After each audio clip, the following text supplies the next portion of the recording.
The clinic was closing. Only one chair remained. She sat down first, then smiled at me. "Happy New Year," she said. Or not yet. I didn't know her name. I already trusted her. Midnight came. My phone buzzed with bad news. She held my hand without asking permission. A year later. I almost lost her forever. This is the story of that single chair. My name is Maren Ellis.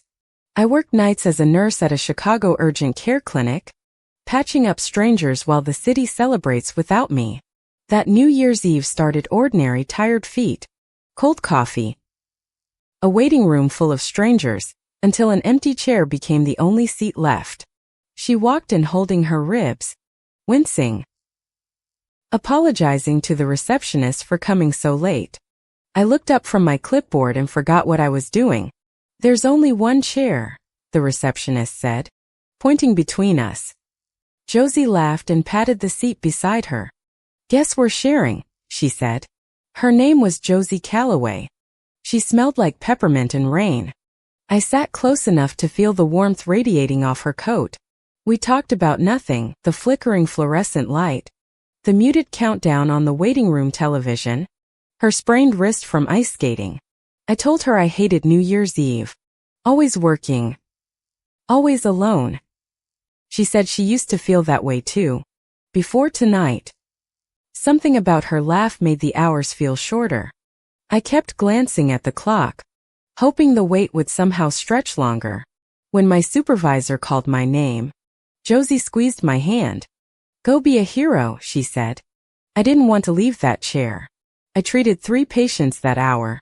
But my mind kept drifting back to the woman with the sprained wrist and the peppermint scent. She was still there when I returned, reading a torn magazine upside down on purpose, just to make me laugh when I noticed. "You're doing it wrong," I said. "I know," she grinned. "I was hoping you'd come check on me again." My chest went warm. Midnight arrived while she waited for her x-ray. Nurses cheered quietly at the desk. Josie turned to me and whispered, "Happy New Year, Maren." I didn't plan it, but I leaned in and kissed her cheek. She blushed. Surprise. Then laughed and said, "Well, that's a good start." Before she left that night, she wrote her number on the corner of a discharge form. "Call me," she said, "when your shift ends."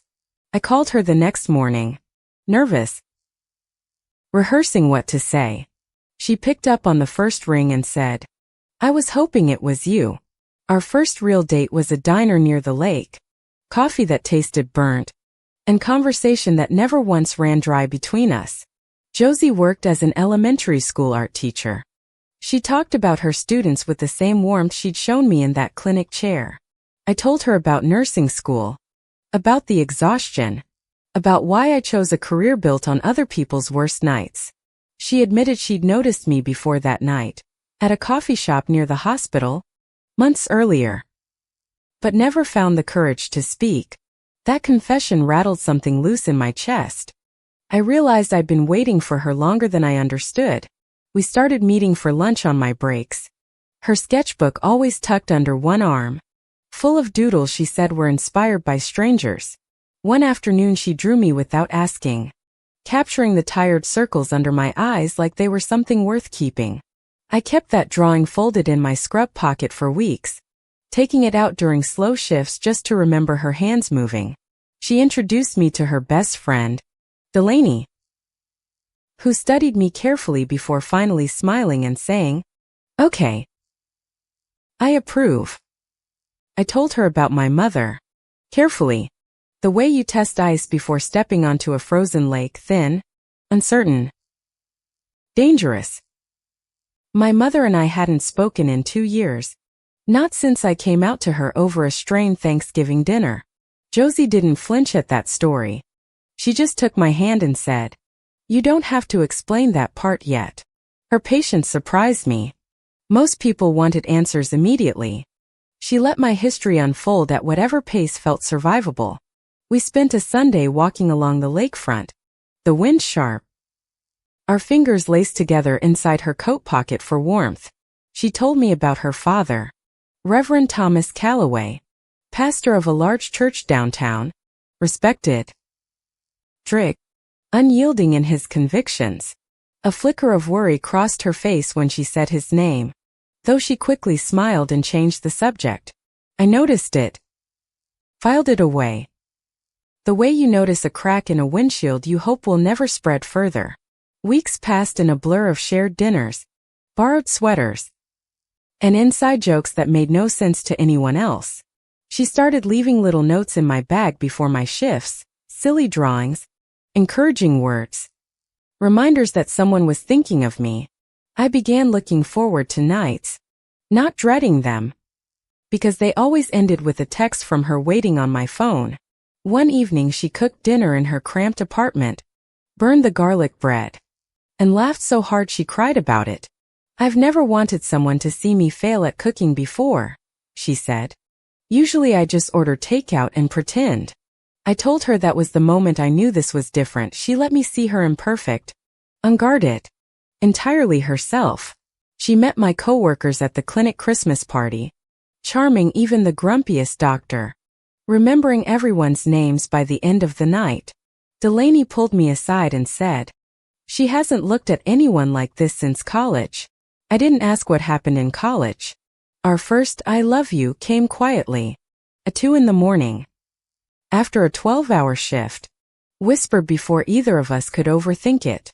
She said it first, actually, half asleep against my shoulder, and I felt the words settle into me like something finally arriving home. I said it back without hesitation, surprising myself with how easy the truth could be when spoken to the right person. We started talking about the future in small, careful ways: an apartment together, a dog, weekend trips neither of us could afford yet. Josie showed me photos of her mother, who died when she was 16, and I understood why her father held on so tightly to control. He thinks if he keeps everything in order, nothing else will fall apart, she explained. It's not really about the rules. I softened toward a man I'd never met, understanding grief could disguise itself as rigidity, certainty, as fear wearing a suit. Though she hadn't told him about me. Not yet. She said timing mattered, that he needed the right moment, not the truth rushed. I didn't push. I remembered my own mother's face, twisted with confusion and hurt, and understood the fear of repeating that pain. Spring arrived, and with it, a lightness between us: long bike rides, farmers markets, her hand finding mine in every crowd. I introduced her to my father, divorced from my mother years ago, who hugged Josie immediately and said, "Finally, someone good for her." He never judged me the way my mother had. His easy acceptance made Josie's hidden fear feel even heavier by comparison. One night she cried after a phone call with her father, refusing to say why, just holding on to me until the shaking stopped. He asked if I was seeing anyone, she admitted later. I told him it was complicated. He said complicated usually means trouble. I felt the first cold threat of fear then, wondering how long a secret this large could survive being kept quiet. We celebrated 6 months together with a small trip to Michigan, a rented cabin, stars we couldn't see back in the city. She told me, wrapped in blankets by a fire, that I was the first person who made her feel entirely unafraid of herself. Believe, foolishly maybe, that love alone could outlast whatever storm her father's disapproval might eventually bring toward us. That summer she asked me to move in together. Nervous, rehearse, holding a spare key out like it might shatter between us. I said yes before she finished the sentence, and we spent the night laughing about paint colors and who got which side of the closet. Our apartment became a small universe, her sketches taped to the fridge, my scrubs drying over the shower rod, coffee mugs everywhere. For the first time in years, I felt entirely at home somewhere. Not because of the walls, but because of who stood inside them. Delaney warned us gently one evening. Enjoy this. Reverend Calloway isn't someone who stays in the dark forever. We should have listened closer. Josie brushed off the warning, insisting she'd tell him soon, on her own terms, when she felt strong enough to survive his reaction. I didn't realize how quickly soon could run out, how fragile our quiet happiness was against a truth still waiting to surface. Autumn came fast that year, painting the city gold, right before everything I thought was solid began quietly cracking beneath us. It started with a photograph. Josie's cousin posted a picture from a wedding, my hand resting on Josie's waist, tagged with our names. Reverend Calloway saw it before Josie could explain anything, and by the time she called me, his voicemail was already 3 days old. "He wants me to come to the house," she said, voice trembling. "He says we need to talk about who I really am." I offered to go with her. She refused, insisting this was something she needed to face alone, without me as ammunition. She came back 4 hours later, pale, quiet, refusing to describe exactly what her father had said inside that familiar living room. "He said I was confused," she finally whispered. "He said this was a phase, something I'd grow out of eventually if I tried." I held her while she cried, feeling useless, wanting to fix something that wasn't mine to fix, only hers to survive. Reverend Calloway stopped calling her for 2 weeks, a silence louder than any argument could have been between them. Josie started pulling away in small ways, canceled dinners, shorter texts, apologies that never fully explained the growing distance between us. "I just need space to think," she said one night, and I felt the ground under our relationship tilt for the first time. Around the same time, my own crisis arrived. My mother was wheeled into my clinic, unconscious, a suspected heart attack, on a Tuesday shift. I hadn't seen her in 2 years, and now I was checking her vitals, my hands shaking harder than they had in months. She woke up disoriented, gripping my wrist, saying my name like she hadn't chosen to forget it for so long. "Marin," she whispered, "I've missed you so much." I didn't know whether to feel relief or fury at those words. I called Josie, needing her, but she didn't answer. I sat alone in a supply closet and let myself finally break down. When Josie finally called back, hours later, she apologized, distracted, distant, still tangled in her own unresolved conversation with her father. "I can't keep doing both," she admitted. "I can't hold my father together and be everything you need at the same time." Those words landed like a slap. I hadn't asked her to hold anything together. I'd only asked her to choose honesty. My mother, recovering in a hospital bed, asked carefully about the woman in my photos, found accidentally on my unlocked phone. I braced for rejection again, but instead she said quietly, "I was wrong before. I don't want to lose you twice." It was strange, healing one relationship while another seemed to be unraveling entirely, both happening under the same fluorescent hospital lights.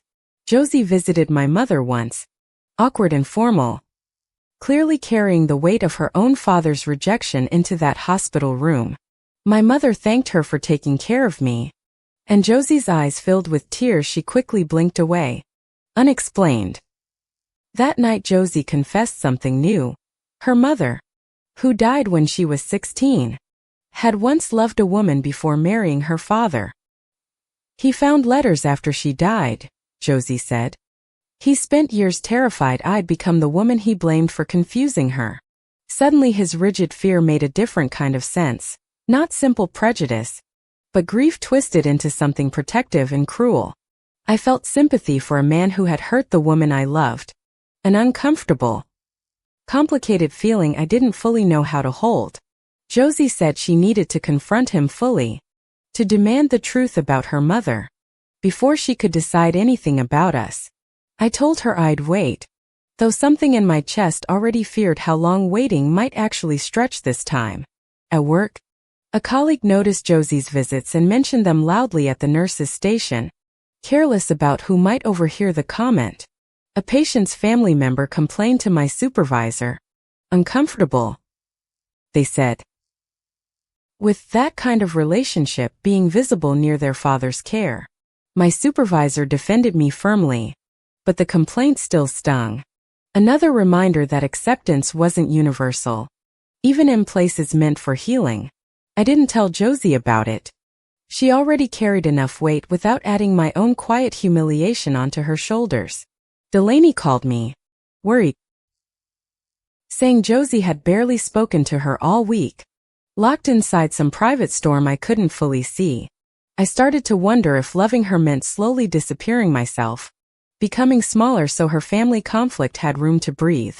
One evening she came home late, eyes red, and said her father had given her an ultimatum, the church or me. He said if I choose you, I lose my inheritance, my family, my place at church, she said. Everything I've ever known. I asked what she was going to do. She didn't answer. The silence between us felt colder than any winter I'd survived. I need time, she said again. And this time the phrase felt less like space and more like the start of goodbye. I moved my things into the spare room that night, unable to sleep beside someone who might be choosing to leave. Neither of us said the word breakup, but the apartment felt smaller, quieter, filled with things we weren't saying out loud anymore. My mother, still recovering, told me something I needed to hear. Don't disappear for someone who hasn't decided you're worth staying for. Her words stung, mostly because I recognized the truth buried inside them, a truth I'd been avoiding for weeks already. I confronted Josie finally, asking directly if she was choosing her father over me, needing an answer instead of more silence. I don't know how to lose him, she said, crying. But I don't know how to lose you either. I'm stuck. You're not stuck, I said. You're choosing not to choose. That's still a choice. Josie. It's just the coward's version. The word landed hard between us. She looked at me like I'd struck her. And maybe, in a way, I had. I regretted the word instantly, but I didn't take it back. Exhausted from months of standing quietly in someone else's uncertainty, she left the apartment that night, staying at Delaney's, leaving behind a silence I didn't know how to fill by myself. Days passed without contact. I threw myself into work, into my mother's recovery, into anything that kept my hands too busy to ache. I heard secondhand that Josie had gone to see her father again, alone, carrying questions about her mother's letters and her own future. I didn't know what she'd find there, or whether whatever she found would lead her back toward me, or further away. 3 weeks of silence passed before Josie texted me. Just 2 words. Can we talk? My hands shook typing back. Yes. We met at the same diner from our first date. Both nervous. Both older somehow. Though barely a year had passed since then. I went back to my father's letters, she said. I found my mother's handwriting, and finally understood what he'd been so afraid of. Her mother had loved a woman named Ruth before marrying Josie's father. A relationship ended by pressure, shame, and a small conservative town. She never got to choose freely, Josie said. My father thinks loving you is repeating her mistake. I think it's fixing it. I wanted to believe her, but fear made me cautious, unwilling to hope too loudly after weeks of careful, guarded silence. I told him I won't choose, she said. Not because I'm scared anymore, but because I refused to see love as a betrayal. Her father hadn't taken it well, she admitted, storming out of the room, refusing to speak to her since that conversation. But for the first time, she said, I didn't feel guilty. Felt free. Even with him gone from the room. I told her I was proud of her, though something in me still hesitated, unsure our apartment could hold us both again yet. Around that time, a recruiter contacted me about a travel nursing position in Denver, better pay, a fresh start, distance from everything painful. I didn't mention it to Josie immediately, unsure if I was seriously considering it, or simply testing how much I still wanted to stay. My mother noticed the brochure on my kitchen counter and asked gently, Are you running toward something? Or away from her? I didn't have an honest answer. Only the vague, tempting comfort of imagining a life uncomplicated by grief, fear, or waiting rooms. Josie and I started seeing each other again, carefully, like two people relearning a language they'd once spoken fluently together. She moved back into our apartment slowly, one box at a time, testing whether the space still felt like home to either of us. I still hadn't told her about Denver, the offer sitting unanswered in my inbox like a door I couldn't decide whether to open. One night she found the email accidentally, open on my laptop screen, and went very quiet, studying my face for an explanation. Were you going to tell me, she asked, or just disappear the way I almost let myself disappear from you? I admitted I'd been scared, that loving her felt like standing on ground that could shift again without warning at any moment. I can't promise my father will ever accept us, she said. But I can promise I'm not leaving again. That has to count. I told her I needed to actually believe that, not just hope it, before I could turn down a safer, easier life elsewhere. We didn't resolve it that night. I went to bed with the decision still hanging, heavy, unanswered, between exhaustion and fear.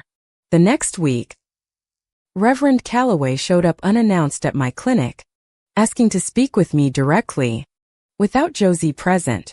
My hands went cold seeing him in the waiting room, recognizing his face instantly from photographs Josie kept hidden in old albums. I owe you an apology, he said quietly, surprising me completely. I've spent years punishing my daughter for my own unfinished grief. He told me about Ruth, about the letters, about a wedding he'd rushed into out of fear rather than genuine, settled love. I don't want Josie repeating my mistakes, he said. I think I've just been too afraid to see the difference clearly until now. It wasn't a full acceptance. Not yet. But it was something honest. Something neither of us had expected from that conversation. I told him Josie deserved a father who chose bravery over comfort. The same bravery she'd finally found the courage to choose herself. He left without promises. Only a quiet nod. And a request that I tell Josie he was trying, even if imperfectly, to change. I debated telling her immediately, worried it might feel like another decision being made without her knowledge or full consent. Instead, I asked her to dinner that night, determined to finally be honest about Denver, about fear, about everything I'd been avoiding. I got the job offer, I admitted. Full relocation, better pay, an escape from every hard thing that's happened here this year. Josie's face fell, though she nodded slowly, saying she understood if I needed to leave, if staying had simply become too painful. I don't want an escape, I said finally. I want you. But I need to know you're choosing this too. Completely. Without hesitation.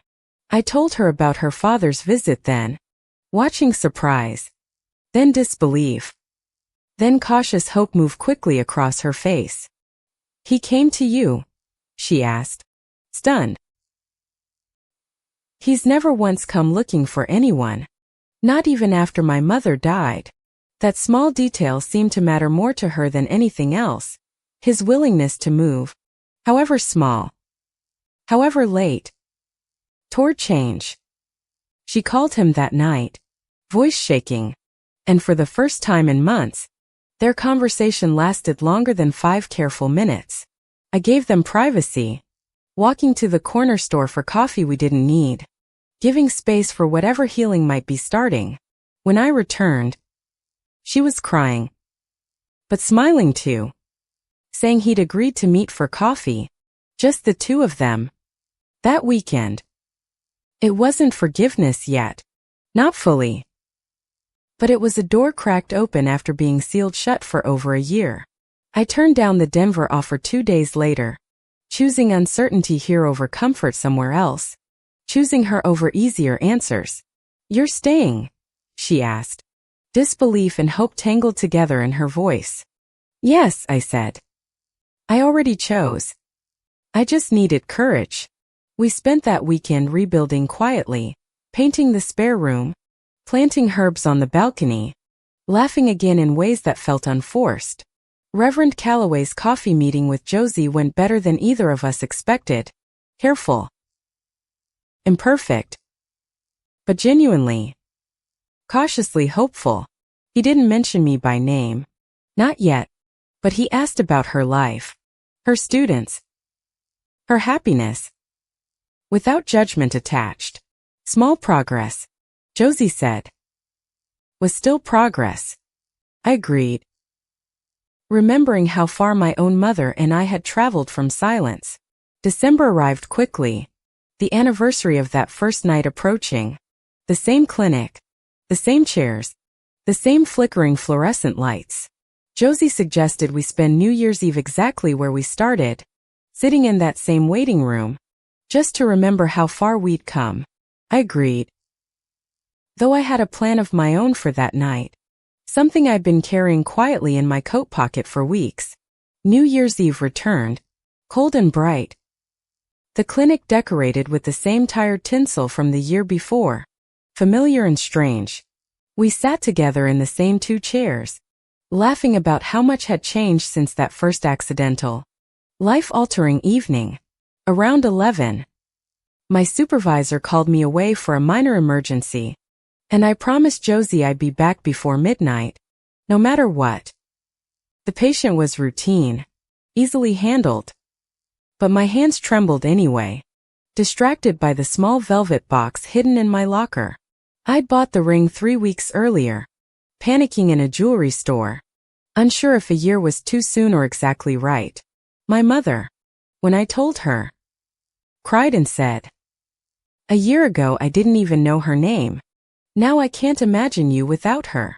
I finished with my patient quickly. Checking the clock obsessively. Terrified of missing the exact midnight moment we'd shared that first year. Walking back toward the waiting room. I froze. Spotting Reverend Calloway standing awkwardly near the entrance. Clearly out of place there. Josie hadn't noticed him yet. Distracted by the television countdown. Unaware her father had driven across the city on New Year's Eve. He caught my eye first. Nervous. Holding his coat tightly. Clearly unsure whether he was welcome inside that particular room. I didn't want her spending tonight without her whole family, he said quietly. Even if that family looks different than I imagined. I felt something loosen in my chest. Cautious relief mixed with disbelief at how far this stubborn, grieving man had traveled. I led him toward Josie, who turned, saw him, and went completely still. Eyes filling instantly with unexpected, overwhelmed tears. Dad, she whispered, standing slowly. Unsure whether to hope or brace herself for another disappointment she couldn't yet name. I've spent a year being afraid, he said. I don't want to spend another one losing you because of my own fear. He hugged her then. Stiff at first, then tighter. Both of them crying quietly among strangers waiting for their own New Year's miracles. He turned to me next. Extending his hand formally. Thank you, he said. For not giving up on her. Even when I nearly did. I shook his hand. Throat tight. Unable to fully speak past the sudden, overwhelming relief flooding through my entire chest. The waiting room clock read 11:52. I felt my heart pounding. Aware the moment I'd planned was rapidly, terrifyingly approaching now. Josie wiped her eyes, laughing through tears, saying this was already the best New Year's she could have possibly imagined happening. Not yet, I said quietly, reaching into my coat pocket, my fingers finally closing around the small velvet box I'd carried all night. The waiting room quieted slightly as other patients noticed, some smiling, sensing something significant unfolding among the plastic chairs and flickering lights. A year ago, you sat in this exact chair and changed my entire life without even trying, I said, voice shaking slightly. Josie's hand flew to her mouth, tears already falling faster.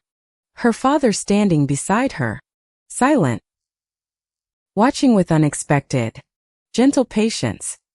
I got down on one knee, ignoring the tile floor's coldness, ignoring the strangers, ignoring everything except the woman in front of me.